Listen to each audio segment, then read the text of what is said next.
Hai sahabat Kompas.com, ketemu lagi sama aku Anastasia dalam program populer sepekan Kompas.com. Nah, seperti biasa untuk mengawali akhir pekan, mari kita ulas lagi informasi-informasi terpopuler sepanjang pekan ini.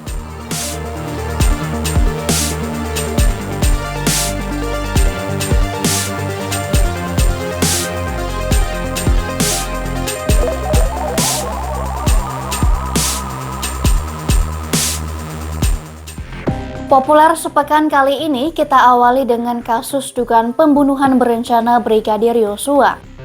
Pasalnya, dua eks-pentolan KPK yakni Febri Diansyah dan Rasa Mala Aritonang baru saja memutuskan untuk bergabung menjadi kuasa hukum dua tersangka, yakni mantan Kadif Propam Polri Verdi Sambo dan istrinya Putri Chandrawati. Namun, Febri dan Rasa Mala punya tugas yang berbeda. Febri akan menjadi pengacara Putri Chandrawati. Ia mengaku telah membuat kesepakatan dan berjanji akan mendampingi Putri secara objektif dan faktual.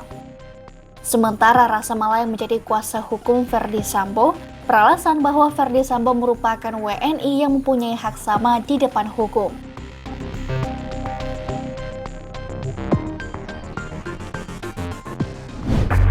Kabar berikutnya masih dari kasus Brigadir Yosua.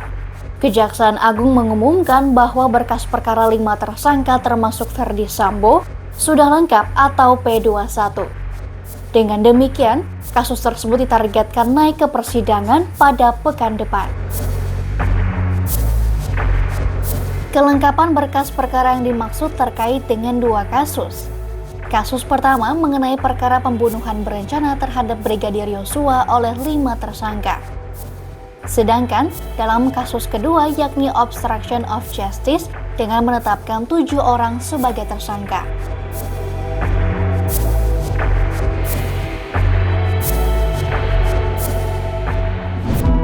Kita lanjut ke berita lainnya, kasus dugaan korupsi Gubernur Papua Lukas NMB memasuki babak baru.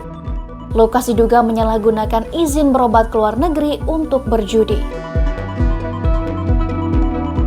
Menurut catatan Koordinator Masyarakat Anti Korupsi Indonesia atau MAKI Boyamin Saiman, Lukas NMB telah berjudi di 3 negara tetangga sejak Desember 2021 hingga Agustus 2022. Tudingan soal judi ini pun dibenarkan oleh kuasa hukum Lukas NMB. Lukas NMB memang pernah ke kasino, tetapi untuk mencari hiburan dengan menggunakan uang pribadi. Pihak kuasa hukum Lukas NMB juga meminta agar MAKI tak menggeser isu delik pidana korupsi menjadi delik judi.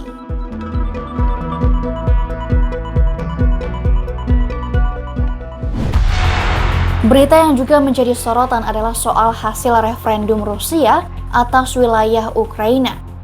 Pejabat yang diangkat Rusia di 4 wilayah pendudukan melaporkan bahwa mayoritas warga memilih untuk bergabung dengan Rusia. Perolehan kemenangan Rusia di 4 wilayah itu juga tak main-main. Di Luhansk, sebanyak 98,42% separatis pro-Rusia memilih aneksasi oleh Rusia.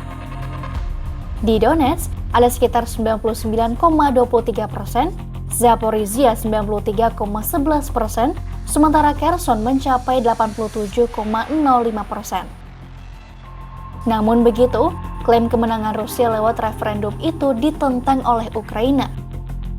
Mereka menyebut referendum di 4 wilayah Ukraina sebagai pertunjukan propaganda.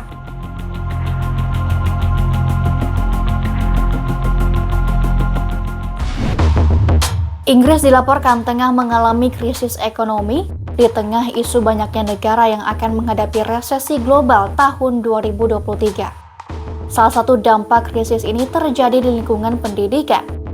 Sekolah-sekolah di Inggris melaporkan bahwa krisis ini membuat anak-anak tidak mampu membeli makan siang. Usut demi usut, krisis biaya hidup di Inggris ini dipicu oleh sejumlah hal, seperti inflasi yang tinggi, meroketnya harga energi, kenaikan gas yang semakin mahal, hingga gangguan akibat perang Rusia-Ukraina.